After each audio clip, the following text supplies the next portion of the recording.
Ayatollah Ali খামেনির মৃত্যুর পর ইরানের ক্ষমতার মসনদে এখন পরিবর্তনের ঝোড়ো হাওয়া। কিন্তু কে বসছেন এই দাপুটে সিংহাসনে? বিশ্বের গোয়েন্দা সংস্থাগুলো বলছে ইরানের পরবর্তী ভাগ্য বিধাতা হতে যাচ্ছেন খামেনি পুত্র মুস্তফা খামেনি, যাকে নিয়ে ইতিমধ্যেই আতঙ্ক শুরু হয়েছে পশ্চিমা বিশ্বে।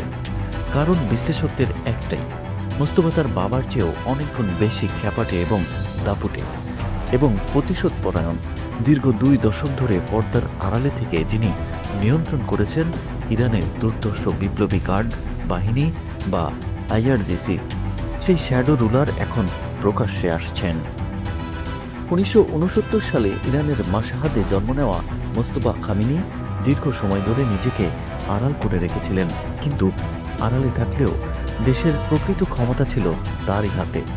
ইরানের গোয়েন্দা সংস্থা এবং ইসলামিক রেভলিউশনারি গার্ডসের আইআরজিসির উপর তার নিরঙ্কুশ নিয়ন্ত্রণ তাকে ইরানের সবথেকে ক্ষমতাধর ব্যক্তিতে পরিণত করেছে।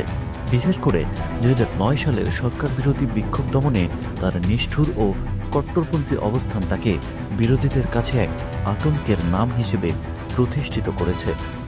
আয়াতুল্লাহ আলী খামেনি সবসময় স্ট্র্যাটেজিক পেসেন্স বা কৌশলী ধৈর্যের নীতিতে বিশ্বাসী ছিলেন।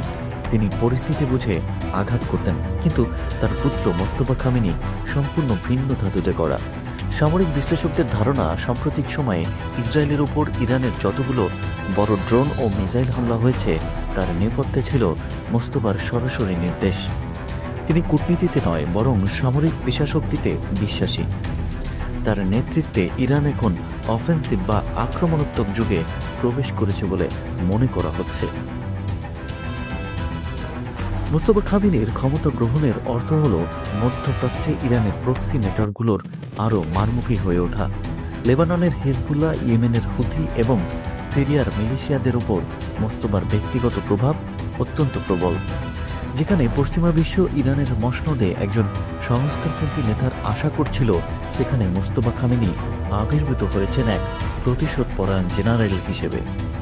বর্তমানে ইরানের বিশাল মিসাইল ভান্ডার এবং বিতর্কিত পারমাণবিক কর্মসূচির চাবিকাঠি মোস্তফার হাতের নাগালে। ইসরায়েল ও যুক্তরাষ্ট্রের যৌথ হামলায় তার বাবার মৃত্যুর পর মোস্তফা এখন প্রতিশোধের আগুনে পুড়ছেন। তিনি কি তার বাবার অসমাপ্ত কাজগুলো সম্পন্ন করতে ইসরায়েলকে মানচিত্র থেকে মুছে ফেলার পথে হাঁটবেন?